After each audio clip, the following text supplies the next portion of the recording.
ਇੱਕ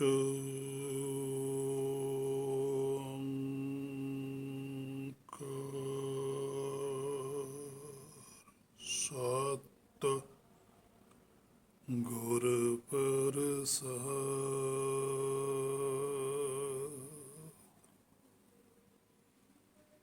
जे जे तुम्हारे ध्यान को नित उठते आए हैं संत, अंत लहेंगे मुकुत फल, पावहेंगे भगवंत।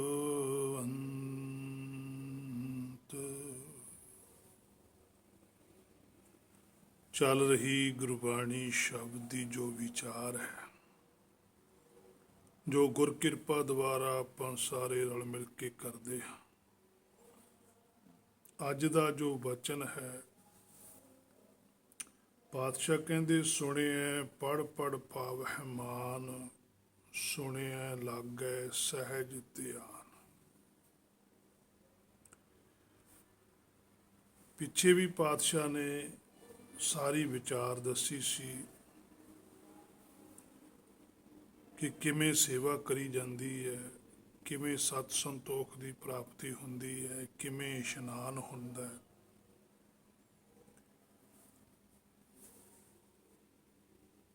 फिर पातशाह ने यह भी दसिया भी जिस जिस जीव ने जोत ने सेवा की है, उन्होंने दरगाह के अंदर मान भी मिलता है।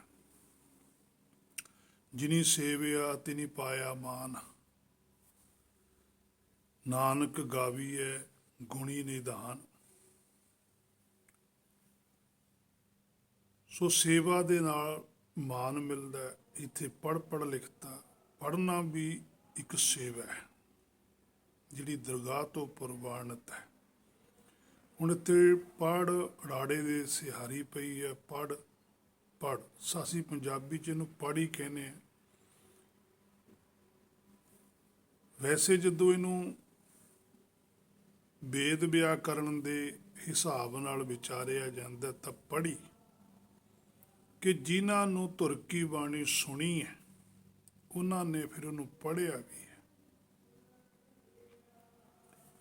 जिमें जिमें उन्होंने पढ़े, जिमें धुर की बाणी सुनने तो पहला जिन्हां जिन्हां पुरखां नूं धुर की बाणी सुनी है, उन्होंने कुछ लिखिया भी है। लिख के ग्रंथां दे विच दर्ज कीता।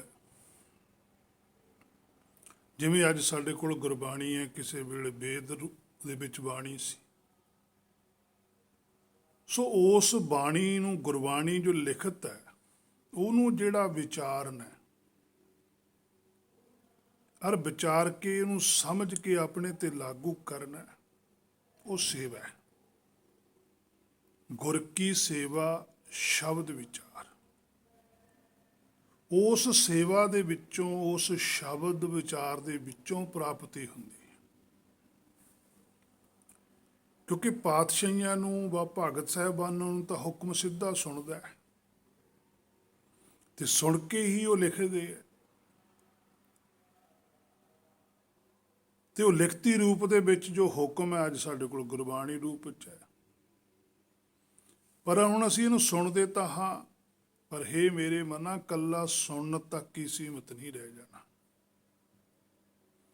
इहनूं वार वार विचारना भी है।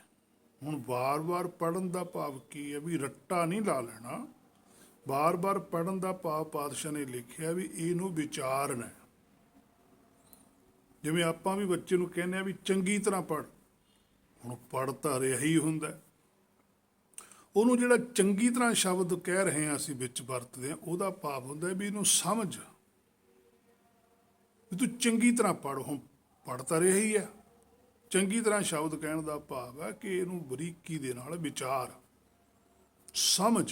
इत्थे भी पातशाह ने तां ही दो वारी लिखिया पढ़ पढ़। ਕਿ ਚੰਗੀ ਤਰ੍ਹਾਂ ਸਮਝ ਇਹਨੂੰ, ਜੋ ਪੜ੍ਹ ਰਿਹਾ ਇਹਨੂੰ ਵਿਚਾਰਵੇ। ਕੱਲਾ ਪੜ੍ਹਨ ਤੱਕ ਸੀਮਿਤ ਨਾ ਰਹਿ ਜਾਵੇ। ਜੇ ਪੜ੍ਹਨ ਤੱਕ ਸੀਮਿਤ ਰਹਿ ਗਏ ਫਿਰ ਪੜ੍ਹ ਗੱਡੇ ਲੱਦੀ ਹੈ, ਫਿਰ ਤਾਂ ਚੇਤੇ ਹੋ ਜੂ ਗੱਲ। ਗੱਲ ਦਿਮਾਗ ਦੇ ਅੰਦਰ ਚੇਤੇ ਹੋ ਜਾਣੀ ਹੋਰ ਗੱਲ ਹੈ, ਪਰ ਚੇਤੇ ਹੋਈ ਗੱਲ ਦੇ ਉੱਪਰ ਪਹਿਰਾ ਦੇਣਾ ਹੋਰ ਗੱਲ ਹੈ। ਅਸਲ ਵਿੱਚ ਗੱਲ ਜ਼ਰੂਰੀ ਹੈ, ਜਿਹੜੀ ਗੱਲ ਚੇਤੇ ਹੈ ਉਹਦੇ ਉੱਤੇ ਪਹਿਰਾ ਦੇਣਾ, ਉਹਨੂੰ ਸਵੈਮ ਆਪਣੇ ਤੇ ਲਾਗੂ ਕਰਨਾ। ਪਹਿਲਾਂ ਤਾਂ ਹੁਣ ਇਹ ਸੋਚਣਾ ਪਊਗਾ ਕਿ ਜੋ ਮੈਂ ਸੁਣ ਰਿਹਾ ਕੀ ਇਹ ਸਹੀ ਸੁਣ ਰਿਹਾ, ਕਿਉਂਕਿ ਜੋ ਕੁਝ ਵੀ ਅਸੀਂ ਬਾਹਰੋਂ ਸੁਣਦੇ ਹਾਂ ਉਹ ਸਾਨੂੰ ਲੱਗਦਾ ਇੰਝ ਹੈ ਵੀ ਇਹ ਗੁਰਬਾਣੀ ਅਨੁਸਾਰ ਹੀ ਹੈ, ਪਰ ਸਾਡੇ ਕੋਲ ਗੁਰਬਾਣੀ ਦੀ ਪੂਰੀ ਸੋਝੀ ਤਾਂ ਹੁੰਦੀ ਨਹੀਂ ਹੈ। ਤੇ ਜਿੰਨੀਆਂ ਵੀ ਲੋਕ ਅੱਜ ਧਰਮ ਦੇ ਆਗੂ ਨੇ ਜੋ ਸੰਸਾਰੀ, ਉਹ ਸਾਖੀਆਂ ਸੁਣਾਉਂਦੇ ਆ, ਕਥਾ ਕਹਾਣੀਆਂ ਸੁਣਾਉਂਦੇ ਆ, ਉਹ ਜ਼ਿਆਦਾਤਰ ਸਾਨੂੰ ਚੰਗੀਆਂ ਲੱਗਦੀਆਂ ਨੇ, ਕਿਉਂਕਿ ਉਹਨਾਂ ਨੇ ਗੁਰਬਾਣੀ ਦੇ ਉਹ ਸ਼ਬਦ ਲੈ ਲੈਂਦੇ ਆ ਜਿਹੜੇ ਅਧੂਰੇ ਸ਼ਬਦ ਹੈ। ਨਾ ਤਾਂ ਉਹ ਗੁਰਬਾਣੀ ਦੇ ਉਸ ਸ਼ਬਦ 'ਚੋਂ ਸਵਾਲ ਚੱਕਦੇ ਆ, ਜਾਂ ਉਹ ਸਵਾਲ ਲੈ ਲੈਂਦੇ ਉੱਤਰ ਛੱਡ ਦਿੰਦੇ ਆ, ਜਾਂ ਉੱਤਰ ਲੈ ਲੈਂਦੇ ਸਵਾਲ ਛੱਡ ਦਿੰਦੇ ਆ।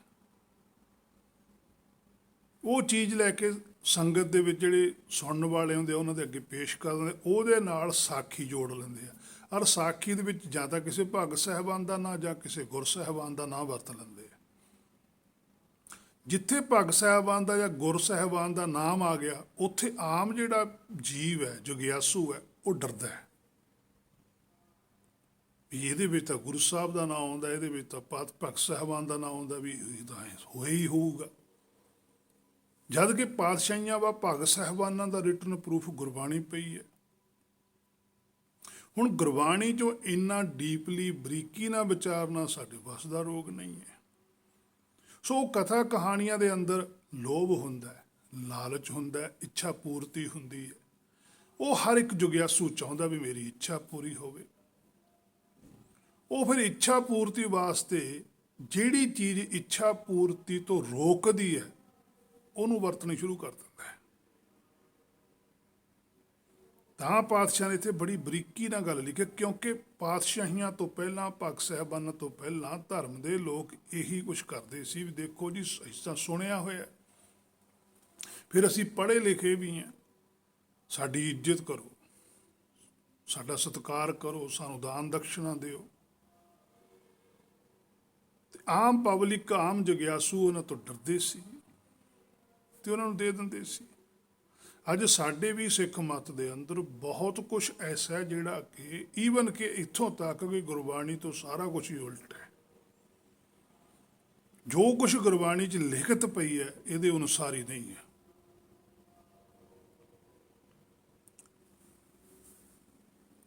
ਤੇ ਜਿਹੜੇ ਵਿਰੋਧੀ ਸੀ ਉਹਨਾਂ ਨੇ ਕੀ ਕੀਤਾ ਵੀ ਇਹ ਗੁਰਬਾਣੀ ਦੇ ਜਿਹੜੇ ਬਚਨ ਸੀ ਉਹਨਾਂ ਦਾ ਗਲਤ ਇਸਤੇਮਾਲ ਕਰ ਲਿਆ।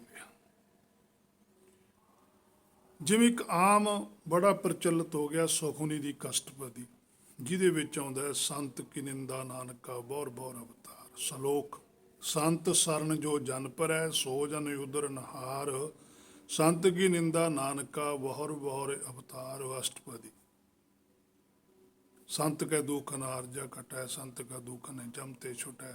ਉਹ ਸਾਰਾ ਕੁਛ ਉੱਥੋਂ ਇਸਤੇਮਾਲ ਇਹ ਕਰ ਲਿਆ ਕਿ ਸੰਤਾਂ ਦੀ ਨਿੰਦਿਆ ਕਰਨ ਵਾਲਿਆਂ ਨੂੰ ਆ ਸਜ਼ਾਵਾਂ ਮਿਲਦੀਆਂ ਨੇ। ਇਹ ਗੱਲ ਬਿਲਕੁਲ ਸੱਚੀ ਹੈ ਕਿ ਜਿਹੜਾ ਸੰਤ ਦੀ ਨਿੰਦਿਆ ਕਰਦਾ ਉਹਨੂੰ ਸਜ਼ਾ ਮਿਲਦੀ ਹੈ, ਪਰ ਦੂਜੇ ਪਾਸੇ ਜਿਹੜਾ ਸੰਤ ਦੀ ਸੰਗਤ ਕਰਦਾ ਉਹ ਉਧਰਦਾ ਵੀ ਹੈ। ਉਹ ਨਹੀਂ ਉਹ ਦੱਸਦੇ, ਉਹ ਇਹ ਗੱਲ ਤੇ ਜ਼ੋਰ ਦਿੰਦੇ ਆ ਦੇਖੋ ਜੀ ਸੰਤਾਂ ਦੀ ਨਿੰਦਿਆ ਕਰਨ ਵਾਲਿਆਂ ਨੂੰ ਆਹ ਸਜ਼ਾਵਾਂ ਮਿਲਦੀਆਂ ਨੇ, ਜਦ ਕਿ ਉਹਦੇ ਵਿੱਚ ਇਹ ਵੀ ਲਿਖਿਆ ਹੈ ਵੀ ਸੰਤ ਸਰਨ ਜੋ ਜਨ ਪਰ ਹੈ। ਉਹ ਜਿਹੜਾ ਉਹ ਜਨ ਹੈ ਉਹਦੀ ਸਰਨ ਵਿੱਚ ਚਲੇ ਜਾਂਦਾ, ਸੋ ਜਨ ਉਧਰ ਨਾ, ਉਹ ਤਾਂ ਉਧਰ ਜਾਂਦਾ। ਹੇ ਮੇਰੇ ਬਾਰੇ ਹੁਣ ਸਬੂਤ ਦੇਣ ਵੀ ਜਿਹੜੇ ਉਧਰੇ ਕਿਹੜੇ, ਜਿਹੜੇ ਸੰਤਾਂ ਦੀ ਸੰਗਤ ਕਰਦੇ ਆ ਬਾਹਰੀ ਤੌਰ ਤੇ, ਉਹ ਉਧਰੇ ਦੱਸੋ ਵੀ ਕਿਹੜਾ ਕਿਹੜਾ ਉਧਾਰ ਹੋਇਆ, ਕਿਹਦਾ ਉਧਾਰ ਹੋਇਆ। ਔਰ ਸਗੋਂ ਉਹਨਾਂ ਦੇ ਅੰਦਰ ਹੰਕਾਰ ਹੈ, ਦੂਸਰਿਆਂ ਨੂੰ ਨੀਵਾਂ ਦਿਖਾਉਂਦੇ ਹੋ ਵੀ ਅਸੀਂ ਤਾਂ ਸੰਤਾਂ ਦੀ ਸੰਗਤ ਕਰਦੇ ਹਾਂ, ਅਸੀਂ ਤਾਂ ਸੰਤਾਂ ਦੇ ਸੇਵਕ ਹਾਂ, ਤੁਸੀਂ ਤਾਂ ਪਾਪੀ ਹੋ, ਤੁਹਾਡੇ ਤਾਂ ਮਾੜੇ ਭਾਗ ਨੇ, ਚੰਗੇ ਭਾਗਾਂ ਨਾਲ ਸੰਤਾਂ ਦੀ ਸੰਗਤ ਮਿਲਦੀ ਹੈ। ਜੇ ਸੰਤਾਂ ਦੀ ਸੰਗਤ ਚੰਗੇ ਭਾਗਾਂ ਨਾਲ ਮਿਲਦੀ ਹੈ ਤੁਹਾਡੇ ਕਹਿਣ ਮੁਤਾਬਕ, ਫਿਰ ਤੁਸੀਂ ਕਿਉਂ ਹਉਮੈ 'ਚ ਭਰੇ ਪਏ ਹੋ? ਤੁਹਾਡੇ ਅੰਦਰ ਔਗਣ ਕਿੱਥੋਂ ਆ ਗਈ?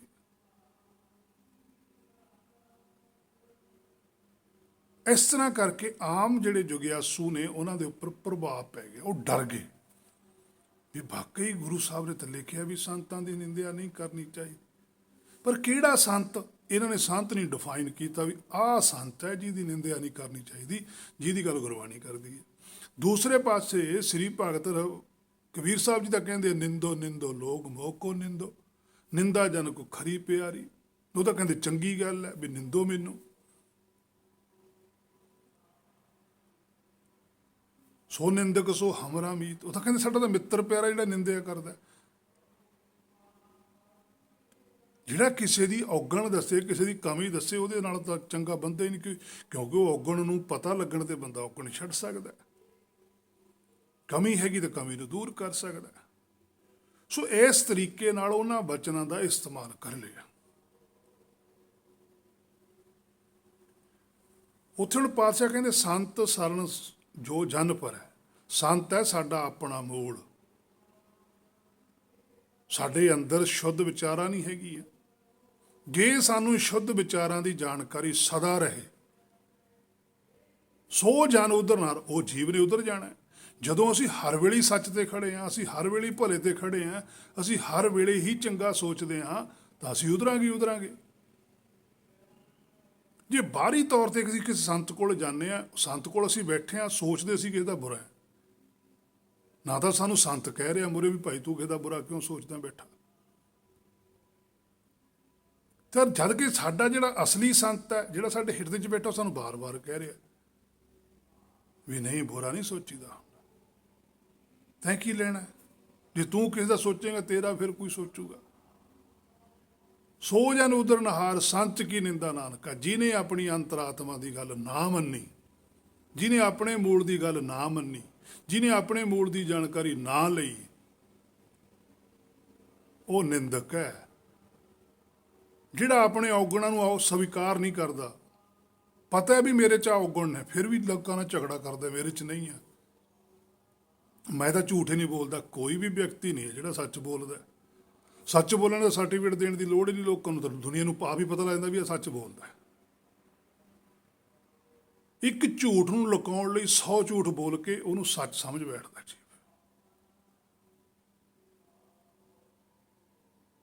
ਸੰਤ ਕੀ ਨਿੰਦਾ ਨਾਨਕਾ। ਨਾਨਕਾ ਸ਼ਬਦ ਲਿਖਿਆ, ਨਾਨਕ ਸ਼ਬਦ ਨਹੀਂ ਲਿਖਿਆ। ਇਹ ਭੇਦ ਨੇ ਗੁਰਬਾਣੀ 'ਚ। ਰਾਮ ਰਾਮ ਤੋਂ ਸਭ ਕਹਿ ਰਾਮ ਕਹਿਣ ਮੈਂ ਭੇਦ, ਇਹ ਭੇਦ ਨੇ। ਇਹ ਭੇਦਾਂ ਨੂੰ ਤਾਂ ਜਾਣਨਾ ਸੀ ਅਸੀਂ,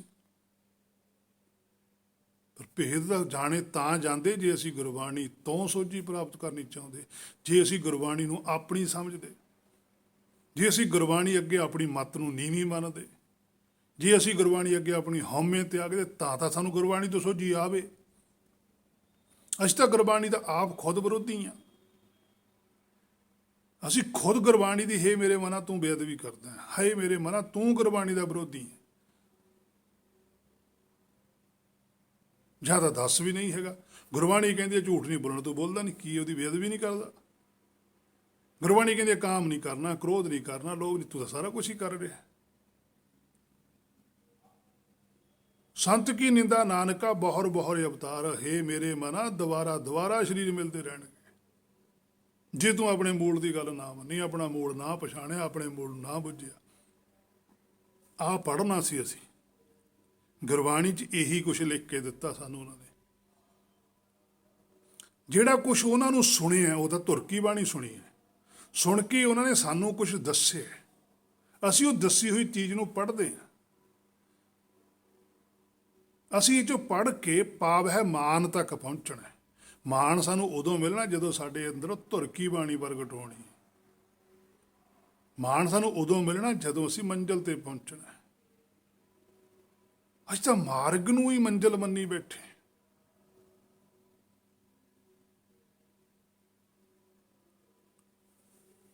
ਸੋ ਉਹ ਕਹਾਣੀਆਂ ਤੋਂ ਅਸੀਂ ਇੰਨੇ ਡਰ ਗਏ। ਕੁਛ ਲੋਭ ਲਾਲਚ ਵਾਲੀਆਂ ਆ ਗਈਆਂ ਵੀ ਫਲਾਣੇ ਦੇ ਮੁੰਡਾ ਨਹੀਂ ਸੀ ਹੁੰਦਾ, ਉਹ ਪਾਤਸ਼ਾਹ ਦੀ ਸੇਵਾ ਕੀਤੀ, ਪਾਤਸ਼ਾਹ ਨੇ ਮੁੰਡਾ ਦੇਤਾ। ਫਿਰ ਇਹਦਾ ਮਤਲਬ ਜੇ ਇੱਕ ਨੂੰ ਪਾਤਸ਼ਾਹ ਮੁੰਡਾ ਦੇ ਸਕਦਾ ਹੈ, ਫਿਰ ਤਾਂ ਸੰਸਾਰ 'ਚ ਕੁੜੀ ਹੋਣੀ ਹੋਣੀ ਚਾਹੀਦੀ। ਫਿਰ ਤਾਂ ਕੁੜੀਆਂ ਤੋਂ ਰੋਕ ਲੱਗ ਜਾਂਦੀ। ਹੁਣ ਤਾਂ ਕੁੜੀ ਹੋਵੇ ਹੀ ਨਾ ਕਿਸੇ ਦੇ, ਜਦੋਂ ਮੁੰਡਾ ਕੋਈ ਦੇ ਸਕਦਾ ਵਿਅਕਤੀ। ਜੇ ਕੋਈ ਵਿਅਕਤੀ ਮੁੰਡਾ ਦੇ ਸਕਦਾ ਫਿਰ ਕੁੜੀ ਨਹੀਂ ਹੋ ਸਕਦੀ। ਜਦ ਕਿ ਜਿਹੜੇ ਪਾਤਸ਼ਾਹੀਆਂ ਦਾ ਨਾਂ ਲੈਂਦੇ ਆ ਉਹ ਗੁਰਬਾਣੀ 'ਚ ਲਿਖਦੇ ਆ, ਪੁੱਤੀ ਗੰਢ ਪਵੇ ਸੰਸਾਰ। ਜਿਹਨੂੰ ਪੁੱਤ ਮਿਲੇਗਾ ਉਹ ਸੰਸਾਰ 'ਚ ਫਸਦਾ ਹੈ। ਸੰਸਾਰ ਨਾਲ ਗੰਢ ਪੈ ਰਹੀ ਹੈ, ਸਿਫਤੀ ਗੰਢ ਪਵੇ ਦਰਬਾਰ। ਆਹ ਗੱਲ ਹੈ ਪਾਤਸ਼ਾਹੀਆਂ ਦੀ। ਉਹਨਾਂ ਨੇ ਤਾਂ ਆਹ ਚੀਜ਼ ਪਾਈ ਹੈ ਵੀ ਤੁਹਾਡੀ ਸਿਫਤ ਨਾਲ ਗੰਢ ਕਿਵੇਂ ਪੈਂਦੀ ਹੈ। ਪੁੱਤਾਂ ਨਾਲ ਤਾਂ ਗੰਢ ਤੁਹਾਡੀ ਪੈ ਹੀ ਗਈ। ਉਹ ਤਾਂ ਤੁਸੀਂ ਹੈਗੀ, ਚਾਹੇ ਧੀ ਹੋਵੇ, ਚਾਹੇ ਪੁੱਤ ਹੋਵੇ, ਚਾਹੇ ਕੋਈ ਮਾਂ ਬਾਪ ਹੋਵੇ, ਚਾਚਾ ਤਾਇਆ ਹੋਵੇ, ਉਹਨਾਂ ਨੇ ਤਾਂ ਗੰਢ ਤੁਹਾਡੀ ਹੈਗੀ ਹੈ। ਪਾਤਸ਼ਾਹ ਕਹਿੰਦੇ ਇਹਨੂੰ ਤੋੜੋ ਗੰਢ ਨੂੰ, ਗੰਢ ਤੋੜ ਕੇ ਸਿਫਤ ਨਾਲ ਪਾਓ।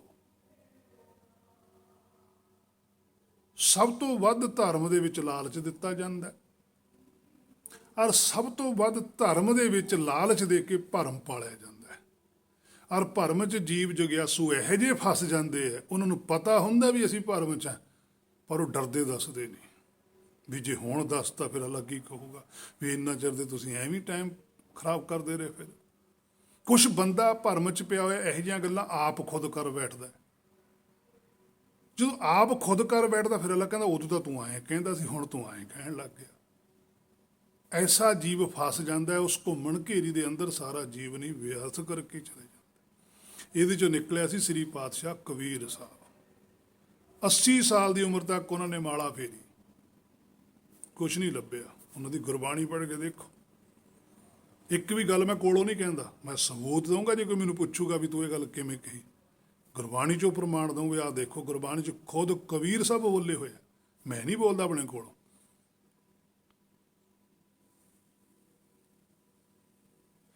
अस्सी साल तक वो माला फेरते रहे ने, नहीं उन्होंने कुछ लभ्या।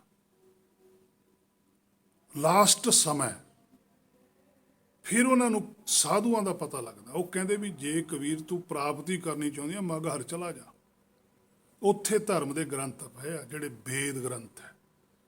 जदों उन्हें धर्म के ग्रंथों कबीर साहब ने जाके विचारिया, पढ़ क्योंकि उन्होंने कोल पहला ग्रंथ ने, उन्होंने ग्रंथों को चंगी तरह पढ़िया विचारिया। उन्हें फिर उन्होंने सोचा भी इत्थे तो सारा कुछ ही गलत सही होर तरीके नाल लिखिया होया, जिहड़ा कुछ मैं सुनिया वो कुछ होर है, इत्थे कुछ होर लिखिया होया।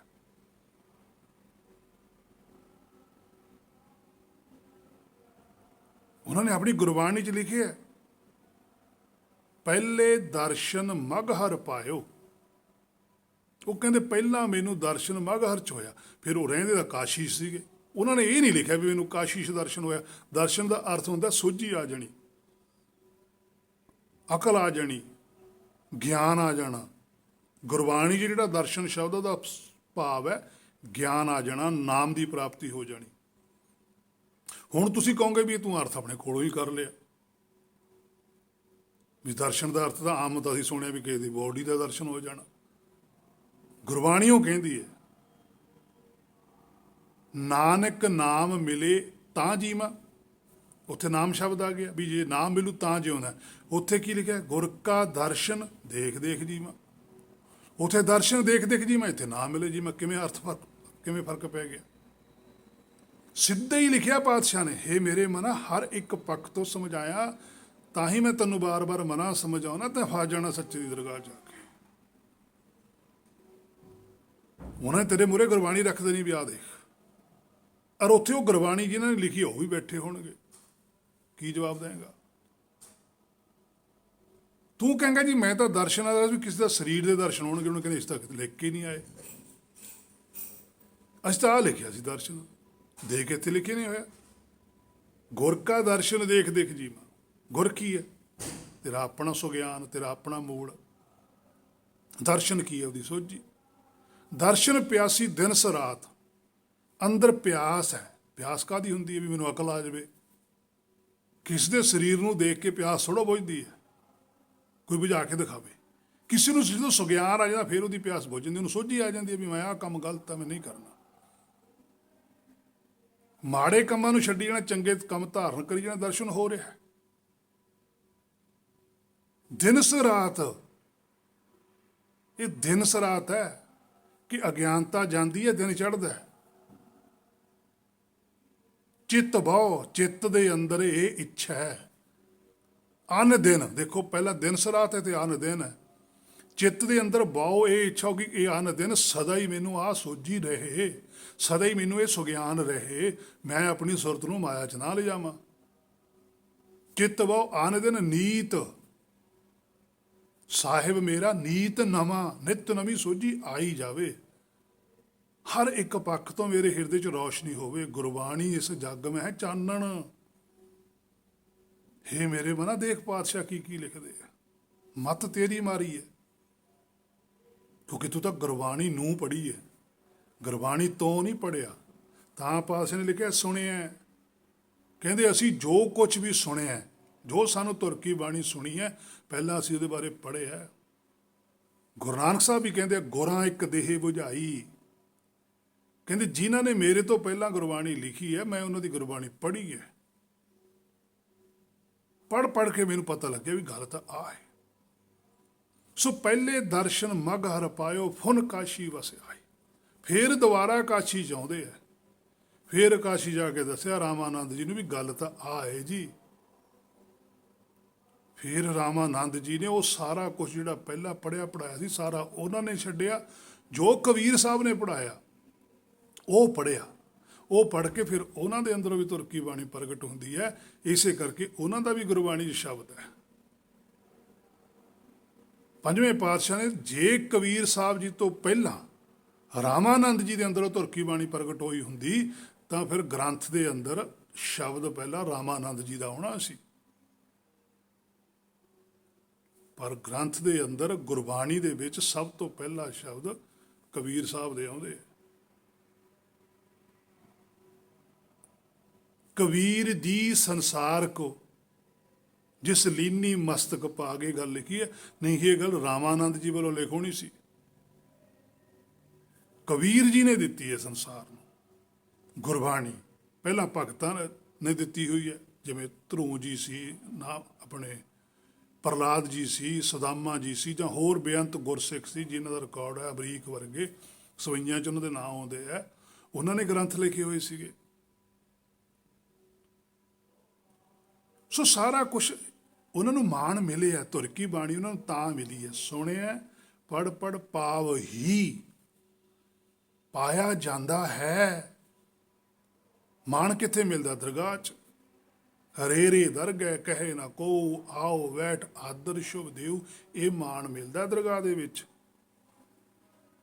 ਸੋ ਹੇ ਮੇਰੇ ਮਨਾ, ਜਦੋਂ ਤੂੰ ਗੁਰਬਾਣੀ ਤੋਂ ਸੋਝੀ ਪ੍ਰਾਪਤ ਕਰੇਗਾ, ਤੈਨੂੰ ਸਮਝ ਆਉਂਦੀ ਜਾਊਗੀ। ਫਿਰ ਤੈਨੂੰ ਇਹ ਜਿਹੜੀਆਂ ਸਾਖੀਆਂ ਨੇ, ਕਥਾ ਕਹਾਣੀਆਂ ਨੇ, ਫਿਰ ਇਹਨਾਂ ਦਾ ਭਾਜ ਖੁੱਲ੍ਹਣਾ ਵੀ ਇਹ ਤਾਂ ਸਾਰਾ ਕੁਛ ਹੀ ਉਲਟ ਲਿਖਿਆ ਗੁਰਬਾਣੀ ਤੋਂ। ਇਸ ਦਾ ਕੋਈ ਵੀ ਗੱਲ ਗੁਰਬਾਣੀ ਨਾਲ ਮੇਲ ਨਹੀਂ ਖਾਂਦੀ। ਇਹਨਾਂ 'ਚ ਤਾਂ ਲੋਭ ਲਾਲਚ ਹੈ। ਗੁਰਬਾਣੀ ਲੋਭ ਲਾਲਚ ਤੋਂ ਦੂਰ ਖੜਾਉਂਦੀ ਹੈ, ਸਾਖੀ ਲੋਭ ਲਾਲਚ ਨਾਲ ਜੋੜ ਰਹੀ ਹੈ। ਫਿਰ ਗੁਰਬਾਣੀ 'ਚ ਜਦੋਂ ਵਿਚਾਰਨ ਲੱਗ ਜਾਈਏ, ਫਿਰ ਪਾਤਸ਼ਾਹ ਐਡੀ ਮਿਹਰ ਕਰਦਾ ਕਿ ਜਿਹੜੀ ਗੁਰਬਾਣੀ ਕਦੇ ਪੜ੍ਹੀ ਨਹੀਂ ਹੁੰਦੀ, ਉਹ ਸ਼ਬਦ ਵੀ ਅੱਗੇ ਆਉਣ ਲੱਗ ਜਾਂਦੇ ਆ। ਉਹ ਵਾਕ, ਉਹ ਵਚਨ ਅੱਗੇ ਆਉਣ ਲੱਗ ਜਾਂਦੇ ਆ, ਆਲੇ ਦੁਆਲੇ ਸੁਣਨ ਨੂੰ ਮਿਲਣ ਲੱਗ ਜਾਂਦੇ ਆ। ਸੋ ਰਿਸ਼ੀਆਂ ਮੁਨੀਆਂ ਨੇ ਵੀ ਸੁਣਿਆ, ਉਹਨਾਂ ਨੇ ਵੀ ਸੁਣਿਆ, ਉਹਨਾਂ ਨੇ ਵੀ ਗ੍ਰੰਥਾਂ ਨੂੰ ਪੜ੍ਹਿਆ, ਉਹਨਾਂ ਨੇ ਵੀ ਮਾਣ ਪਾਇਆ। ਉਹਨਾਂ ਨੇ ਮਾਣ ਪਾਇਆ ਸੰਸਾਰ 'ਚ ਕਿ ਫਲਾਨਾ ਰਿਸ਼ੀ ਹੈ ਜੀ, ਪੁੱਠਾ ਲਟਕਦਾ ਰਿਹਾ 100 ਸਾਲ। ਕਿਸੇ ਨੇ ਸੁਣਿਆ ਜੀ ਉਹ ਧੂਣੀਆਂ ਤਪਦਾ ਰਿਹਾ। ਕਿਸੇ ਨੇ ਕਿਹਾ ਵੀ ਉਹ ਇੰਨਾ ਚਿਰ ਉਹਨੇ ਖਾਣਾ ਹੀ ਨਹੀਂ ਖਾਧਾ। ਕਿਸੇ ਨੇ ਆਖਿਆ ਜੀ ਉਹਦੀ ਜਟਾਂ ਐਡੀਆਂ ਲੰਮੀਆਂ ਸੀ। ਕਿਸੇ ਨੇ ਆਖਿਆ ਜੀ ਉਹਦੇ ਨਹੁੰ ਬਹੁਤ ਵੱਡੇ ਵੱਡੇ ਸੀ। ਕੋਈ ਕਹਿੰਦਾ ਜੀ ਉਹਦੀ 1000 ਸਾਲ ਦੀ ਉਮਰ ਹੈ। ਉਹਨਾਂ ਨੇ ਵੀ ਪਾਇਆ। ਉਹਨਾਂ ਨੇ ਸੰਸਾਰ 'ਚ ਸਰੀਰ ਕਰਕੇ ਮਾਣ ਪਾਇਆ। ਗੁਰਮੁਖਾਂ ਨੇ, ਭਗਤਾਂ ਨੇ ਸਰੀਰ ਕਰਕੇ ਵੀ ਮਾਣ ਪਾਇਆ ਤੇ ਜੋਤ ਕਰਕੇ ਵੀ ਦਰਗਾਹ 'ਚ ਮਾਣ ਪਾਇਆ। ਰਿਸ਼ੀਆਂ ਮੁਨੀਆਂ ਨੂੰ ਸਰੀਰ ਕਰਕੇ ਮਾਣ ਜ਼ਰੂਰ ਮਿਲ ਗਿਆ, ਪਰ ਆਤਮਾ ਕਰਕੇ ਨਹੀਂ ਮਿਲਿਆ। ਗੁਰਬਾਣੀ 'ਚ ਬਚਨ ਹੈ, ਸੁਰ ਨਰ ਮੁਨ ਜਨ ਖੋਜਦੇ। ਇਹ ਖੋਜਦੇ ਰਹੇ ਨੇ। ਸਨਕ ਸਨੰਦਨ ਨਾਰਦ ਮੁਨੀ ਸੇਖਾ, ਤਿਨ ਪੀ ਤਨ ਮੈਂ ਮਨ ਨਹੀਂ ਪੇਖਾ। ਗੁਰਬਾਣੀ ਕਹਿੰਦੀ ਹੈ ਕਿ ਇਹਨਾਂ ਨੂੰ ਤਾਂ ਮਨ ਵੀ ਨਹੀਂ ਪਤਾ ਲੱਗਿਆ ਵੀ ਕੀ ਚੀਜ਼ ਹੁੰਦੀ ਹੈ। ਇੱਕ ਇੱਕ ਵਚਨ ਹੈ ਮੇਰੇ ਮਨਾ, ਪਾਤਸ਼ਾਹ ਨੇ ਤੇਰੇ ਵਾਸਤੇ ਲਿਖਿਆ। ਕਿੱਡੀ ਮਿਹਨਤ ਕੀਤੀ ਉਹਨਾਂ ਨੇ ਤੇਰਾ ਜੀਵਨ ਬਣਾਉਣ ਵਾਸਤੇ, ਪਰ ਤੂੰ ਤਾਂ ਆਪਣਾ ਜੀਵਨ ਬੇਕਾਰ ਬੇਅਰਥ ਕਰੀ ਜਾ ਰਿਹਾ। ਸੋ ਰਿਸ਼ੀਆਂ ਮੁਨੀਆਂ ਨੇ ਜਪ ਤਪ ਕੀਤੇ, ਫਿਰ ਉਹਨਾਂ ਨੇ ਆਪਣੇ ਮਨ ਦੀਆਂ ਮੱਤਾਂ ਚਲਾਈਆਂ, ਪਰ ਨਾਮ ਕਿਸੇ ਨੂੰ ਨਹੀਂ ਸੁਣਿਆ। ਤੇ ਜਿਹਨੂੰ ਨਾਮ ਸੁਣਨ ਲੱਗ ਜਾਂਦਾ ਹੈ, ਉਹਦੇ ਬਾਰੇ ਪਾਤਸ਼ਾਹ ਕਹਿੰਦੇ ਆ, ਸੁਣਿਆ ਲੱਗੈ ਸਹਿਜ ਧਿਆਨ। ਸਹਿਜ ਹੁੰਦਾ ਜਾਗਰਤ ਅਵਸਥਾ, ਕਿਉਂਕਿ ਜਾਗ ਕੇ ਧਿਆਨ ਲੱਗਦਾ, ਸੁੱਤੇ ਪਿਆਂ ਦਾ ਧਿਆਨ ਥੋੜ੍ਹਾ ਹੁੰਦਾ।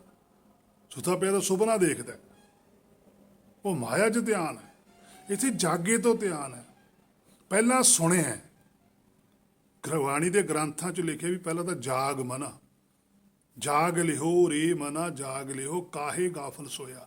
ਜਾਗੇਗਾ ਫਿਰ ਤੇਰਾ ਧਿਆਨ ਲੱਗੂਗਾ, ਫਿਰ ਤੈਨੂੰ ਪਤਾ ਲੱਗੂ ਵੀ ਧਿਆਨ ਲਾਉਣਾ ਕਿੱਥੇ।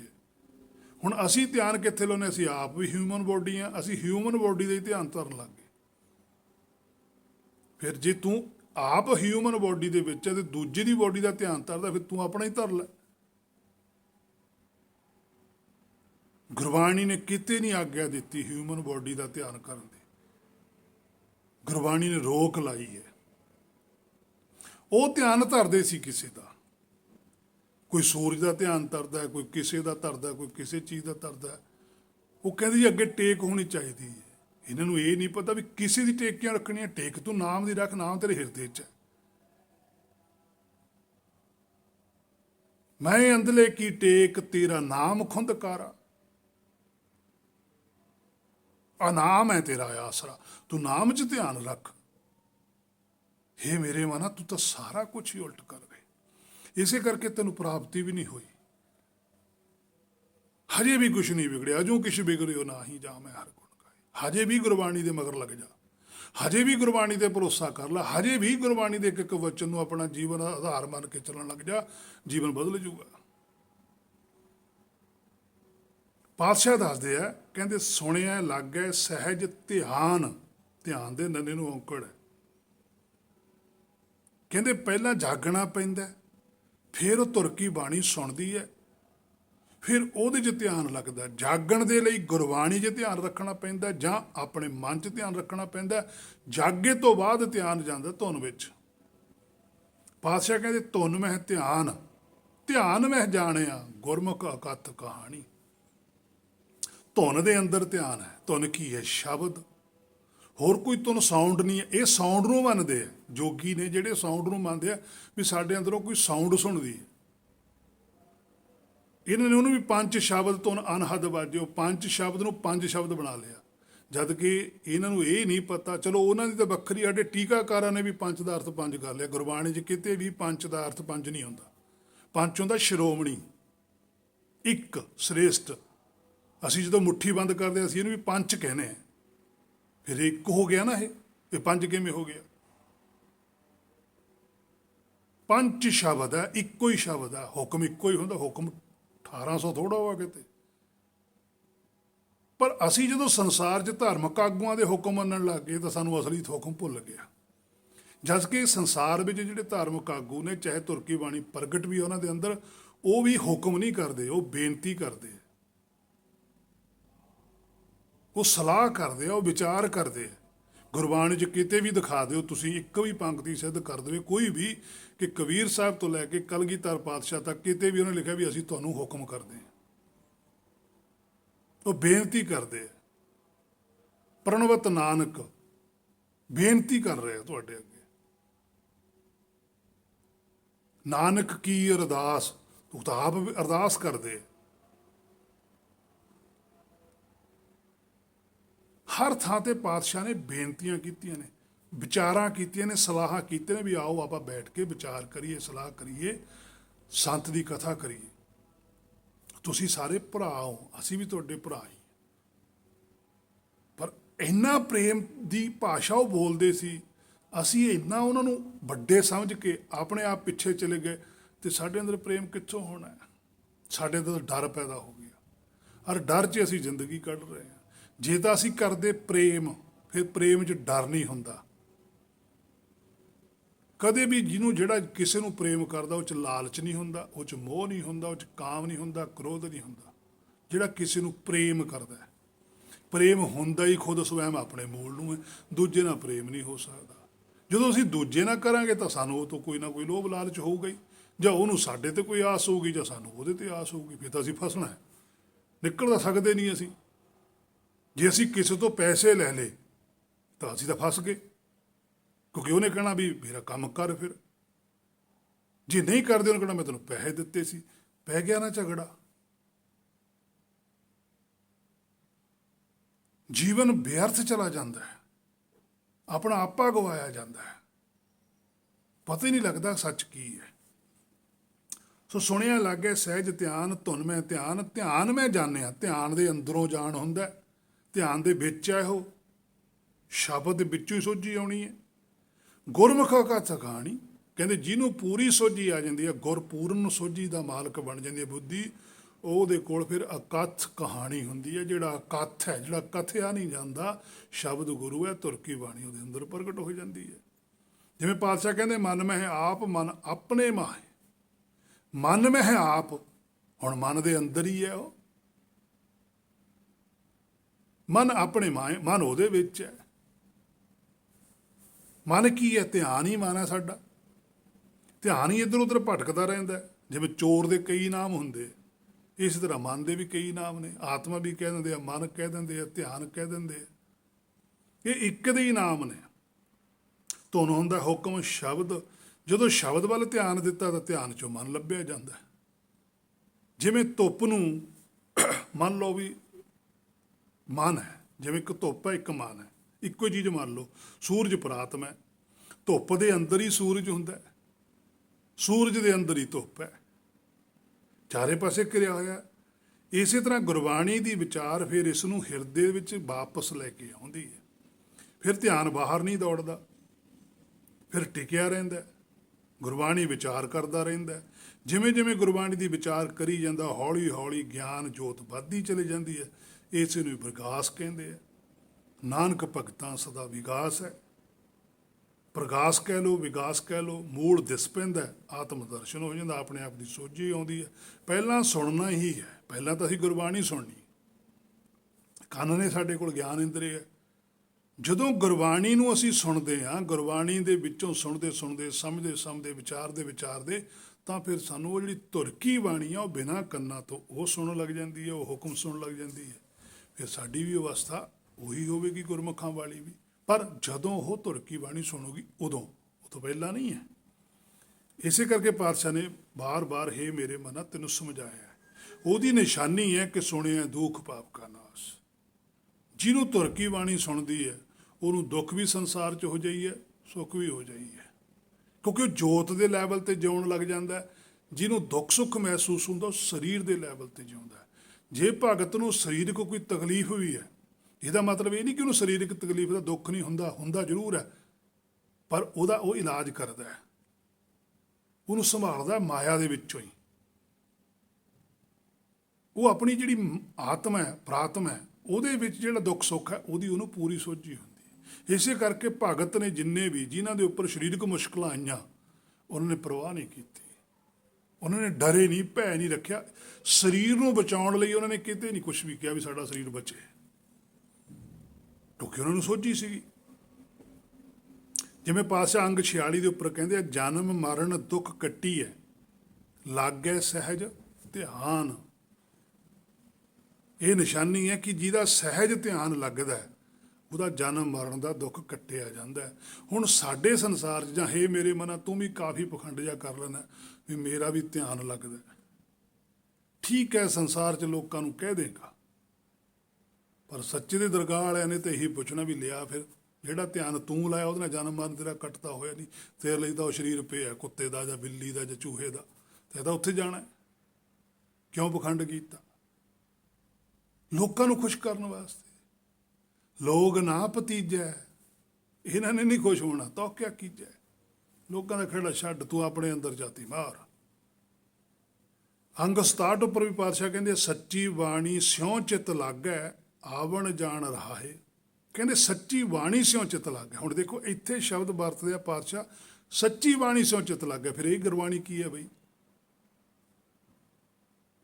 ਉਹ ਤਾਂ ਆਪ ਲਿਖਦਾ ਵੀ ਸੱਚੀ ਬਾਣੀ ਦੇ ਨਾਲ ਚਿੱਤ ਲਾਓ। ਫਿਰ ਸੱਚੀ ਬਾਣੀ ਕੋਈ ਹੈ? ਇਹ ਸੱਚੀ ਬਾਣੀ ਦੀ ਵਿਆਖਿਆ ਕੀਤੀ ਹੋਈ ਹੈ ਕਿ ਜੇ ਤੁਸੀਂ ਇਸ ਰਸਤੇ ਤੇ ਚੱਲੋਗੇ ਤਾਂ ਤੁਸੀਂ ਸੱਚੀ ਬਾਣੀ ਵੀ ਸੁਣੋਗੇ। ਪਰ ਜਿੰਨਾ ਚਿਰ ਤੁਸੀਂ ਰਸਤੇ ਤੇ ਨਹੀਂ ਚੱਲੋਗੇ ਉਨਾ ਚਿਰ ਮੰਜ਼ਿਲ ਤੇ ਨਹੀਂ ਪਹੁੰਚ ਸਕਦੇ। ਗੁਰਬਾਣੀ ਸਾਨੂੰ ਰਸਤਾ ਦੱਸਦੀ ਹੈ। ਸੱਚੀ ਬਾਣੀ ਸਿਉਂ ਚਿੱਤ ਲੱਗ ਗਿਆ, ਫਿਰ ਉਹਦੇ ਨਾਲ ਚਿੱਤ ਲੱਗਣਾ ਹੈ। ਜਦੋਂ ਉਹਦੇ ਨਾਲ ਚਿੱਤ ਲੱਗਣਾ, ਆਵਣ ਜਾਣ ਰਾਹੇ, ਫੇਰ ਆਉਣਾ ਜਾਣਾ ਖਤਮ ਹੁੰਦਾ ਹੈ। ਔਰ ਜਿਨ੍ਹਾਂ ਨੇ ਗੁਰਬਾਣੀ ਨਾਲ ਚਿੱਤ ਲਾਇਆ ਹੋਇਆ ਉਹ ਤਾਂ ਇੱਥੇ ਹੀ ਫਿਰਦੇ ਆ, ਉਹਦਾ ਝਗੜਾ ਕਰਦੇ ਆ, ਉਹ ਤਾਂ ਰਸਤੇ ਪਿੱਛੇ ਲੜੀ ਜਾਂਦੇ ਆ। ਅੱਜ ਅਸੀਂ ਗੁਰਬਾਣੀ ਪਿੱਛੇ ਝਗੜਾ ਕਰੀ ਬੈਠੇ। ਕੋਈ ਕਹਿੰਦਾ ਜੀ ਆਹ ਨਾ ਕਰੋ, ਕਹਿੰਦਾ ਉਹ ਆਹ ਨਾ ਕਰੋ, ਕਿਸੇ ਦੀ ਮਰਜ਼ਾਦਾ ਆਹ ਹੈ, ਕਿਸੇ ਦੀ ਉਹ ਮਰਜ਼ਾਦਾ। ਅਸੀਂ ਤਾਂ ਇਹਨਾਂ ਚੱਕਰਾਂ 'ਚ ਨਹੀਂ ਨਿਕਲ ਰਹੇ।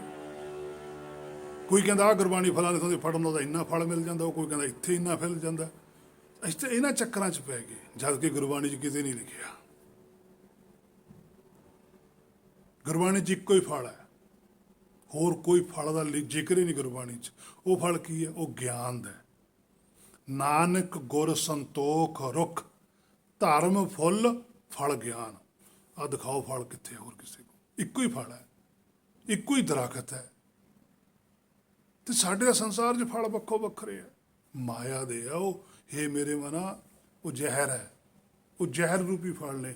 ਜਿਹੜਾ ਗੁਰਬਾਣੀ ਫਲ ਬਖਸ਼ਦੀ ਹੈ ਉਹ ਅੰਮ੍ਰਿਤ ਹੈ, ਉਹ ਗਿਆਨ ਹੈ।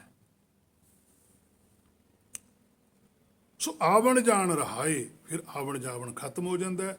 ਅੰਗ 186 ਉੱਪਰ ਵੀ ਪਾਤਸ਼ਾਹ ਕਹਿੰਦੇ ਅਨਹਤ ਬਾਣੀ ਥਾਨ ਨਿਰਾਲਾ। ਉਹ ਅਨਹਤ ਬਾਣੀ ਹੈ, ਉਹ ਕੱਟੀ ਨਹੀਂ ਜਾ ਸਕਦੀ, ਉਹਦੀ ਗੱਲ ਕੋਈ ਰੱਦ ਨਹੀਂ ਕਰ ਸਕਦਾ। ਗੁਰਬਾਣੀ ਦੀ ਤਾਂ ਗੱਲ ਹੇ ਮੇਰੇ ਮਨ ਤੂੰ ਹੀ ਰੱਦ ਕਰ ਦਿੰਦਾ। ਤੂੰ ਗੁਰਬਾਣੀ ਨਹੀਂ ਮੰਨਦਾ, ਲੈ ਕੀ ਰੱਦ ਨਾ ਹੋਗੀ? ਤੂੰ ਬਾਣੀ ਤੋਂ ਪਰੇ ਜਾ ਕੇ ਦਿਖਾ। ਤੂੰ ਬਾਣੀ ਤੋਂ ਨਹੀਂ ਪਰੇ ਜਾ ਸਕਦਾ, ਗੁਰਬਾਣੀ ਤੋਂ ਪਰੇ ਚਲੇ ਜਾਂਦਾ। ਤਾਂ ਪਾਤਸ਼ਾਹ ਲਿਖਿਆ ਕਹਿੰਦੇ ਅਨਹਤ ਬਾਣੀ ਥਾਨ ਨਿਰਾਲਾ। ਉਹਦਾ ਥਾਂ ਵੀ ਬੜਾ ਨਿਰਾਲਾ ਹੈ। ਜਿੱਥੇ ਬਾਣੀ ਹੁੰਦੀ ਹੈ ਉਹ ਥਾਂ ਤਾਂ ਨਿਰਾਲੀ ਹੀ ਹੁੰਦੀ ਹੈ। ਤਾਂ ਕਿ ਧੁਨ ਮੋਹੇ ਗੋਪਾਲਾ। ਕਹਿੰਦੇ ਉਹ ਜਿਹੜੀ ਧੁਨੀ ਹੈ, ਉਹ ਜਿਹੜਾ ਸ਼ਬਦ ਹੈ, ਉਹ ਤਾਂ ਮੋਹ ਲੈਂਦਾ ਹੈ। ਗੋ ਬੁੱਧੀ ਨੂੰ ਜਿਹੜਾ ਪਾਲਦਾ ਹੈ, ਸੁੱਖ ਦਿੰਦਾ ਹੈ। ਉਹ ਬਾਣੀ ਤਾਂ ਫਿਰ ਜੀਵ ਨੂੰ ਮੋਹ ਲੈਂਦੀ ਹੈ ਤੇ ਆਪਣੇ ਆਪ ਵਿੱਚ ਹੀ ਸਮਾ ਲੈਂਦੀ ਹੈ। ਸੋ ਨਾਨਕ ਭਗਤਾਂ ਸਦਾ ਵਿਗਾਸ, ਸੁਣਿਆ ਦੁੱਖ ਪਾਪ ਕਾ ਨਾਸ। ਨਾਨਕ ਜੀ ਕਹਿੰਦੇ ਭਗਤ ਨੇ ਆਪ ਵੀ ਕਹਿੰਦੇ ਸਦਾ ਹੀ ਵਿਗਾਸ ਆ ਸਾਨੂੰ ਤਾਂ। ਸਾਤੋਂ ਪਹਿਲਾਂ ਜਿੰਨੇ ਹੋਏ ਨੇ ਉਹਨਾਂ ਨੂੰ ਵੀ ਸਦਾ ਹੀ ਵਿਗਾਸ ਹੈ, ਸਾਨੂੰ ਵੀ ਵਿਗਾਸ ਹੈ। ਜਿਹੜੇ ਸਾਤੋਂ ਬਾਅਦ ਸਾਡੀ ਗੱਲ ਮੰਨਣਗੇ ਉਹਨਾਂ ਨੂੰ ਵੀ ਵਿਕਾਸ ਹੋਊਗਾ, ਕਿਉਂਕਿ ਹੁਕਮ ਮੰਨਿਆ ਹੋਵੇ ਪ੍ਰਵਾਨ ਹੈ। ਜਿਹਨੇ ਜਿਹਨੇ ਵੀ ਹੁਕਮ ਨੂੰ ਮੰਨ ਲਿਆ, ਤੁਰਕੀ ਬਾਣੀ ਨੂੰ ਮੰਨ ਲਿਆ, ਸੱਚ ਨੂੰ ਮੰਨ ਲਿਆ, ਉਹਨਾਂ ਦੇ ਅੰਦਰ ਸਦਾ ਹੀ ਵਿਕਾਸ ਹੁੰਦਾ ਹੈ। ਅੰਗ 51 ਉੱਪਰ ਪਾਤਸ਼ਾਹ ਕਹਿੰਦੇ ਦੁਕਿਰਤ ਸੁਕਿਰਤ ਮੁੰਦੇ ਸੰਸਾਰ ਸਗਲਾਣਾ। ਕਹਿੰਦੇ ਸਾਰਾ ਸੰਸਾਰ ਤਾਂ ਇਹ ਚੱਕਰ 'ਚ ਫਸਿਆ, ਦੁਕਿਰਤ ਤੇ ਸੁਕਿਰਤ 'ਚ। ਕੋਈ ਕਹਿੰਦਾ ਪਾਪ ਨਾ ਕਰੋ, ਪੁੰਨ ਕਰੋ, ਕੋਈ ਕਹਿੰਦਾ ਪੁੰਨਾਂ ਦਾ ਕੀ ਫਾਇਦਾ, ਪਾਪ ਕਰੋ, ਅੱਗੇ ਕਿਹੜਾ ਕਿਸੇ ਨੇ ਦੇਖਿਆ। ਮੱਧ ਇਹਦੇ ਵਿੱਚ ਫਸਿਆ ਪਿਆ ਸੰਸਾਰ ਸਗਲਾਣਾ। ਸਾਰਾ ਸੰਸਾਰ ਇਹ ਚੀਜ਼ 'ਚ ਫਸਿਆ ਹੋਇਆ। ਇਸ ਤੋਂ ਵੱਖਰਾ ਕੌਣ ਹੈ? ਦੋਹੋਂ ਤੇ ਰਹਿਤ ਭਗਤ ਹੈ। ਦੇਖੋ ਕੀ ਲਿਖਿਆ ਗੁਰਬਾਣੀ ਨੇ, ਪੈਰਾਂ ਥੱਲਿਓ ਜ਼ਮੀਨ ਨਿਕਲਦੀ ਹੈ ਜਦੋਂ ਗੁਰਬਾਣੀ ਤੋਂ ਸੋਝੀ ਆਉਂਦੀ ਹੈ। ਕਹਿੰਦੇ ਦੁਕ੍ਰਿਤ ਸੁਕ੍ਰਿਤ। ਹੁਣ ਆਪਾਂ ਤਾਂ ਕਹਿੰਦੇ ਵੀ ਮਾੜੇ ਕੰਮ ਨਾ ਕਰੋ, ਚੰਗੇ ਕੰਮ ਕਰੋ। ਚੰਗੇ ਕੰਮਾਂ ਨੂੰ ਸੰਸਾਰ ਦੇ ਲੋਕ ਤਹਿਰੀਜ ਦਿੰਦੇ ਆ। ਪਾਤਸ਼ਾਹ ਕਹਿੰਦੇ ਦੁਕ੍ਰਿਤ ਸੁਕ੍ਰਿਤ ਮੱਧੇ ਸੰਸਾਰ ਸਗਲ। ਸਾਰਾ ਸੰਸਾਰ ਇਹਦੇ ਵਿੱਚ ਫਸਿਆ ਹੋਇਆ। ਦੋਹੋਂ ਤੇ ਰਹਿਤ, ਦੋਨਾਂ ਤੋਂ ਰਹਿਤ ਆ, ਦੋਨਾਂ ਤੋਂ ਪਰੇ ਆ, ਉਹ ਭਗਤ ਹੈ। ਫਿਰ ਭਗਤ ਕੀ ਕਰਦਾ ਹੈ? ਕੋਈ ਬਿਰਲਾ ਜਾਣਾ। ਕਹਿੰਦੇ ਉਹ ਕੋਈ ਬਿਰਲਾ ਭਗਤ ਹੁੰਦਾ ਜਿਹਨੂੰ ਅਸਲ ਵਿੱਚ ਪਤਾ ਲੱਗਦਾ ਕਿ ਦੁਕਿਰਤ ਕੀ ਹੁੰਦੀ ਹੈ, ਸੁਕਿਰਤ ਕੀ ਹੁੰਦੀ ਹੈ, ਪਾਪ ਕੀ ਹੈ, ਪੁੰਨ ਕੀ ਹੈ, ਜਸ ਕੀ ਹੈ, ਅਪਜਸ ਕੀ ਹੈ, ਲਾਭ ਕੀ ਹੈ, ਹਾਨੀ ਕੀ ਹੈ।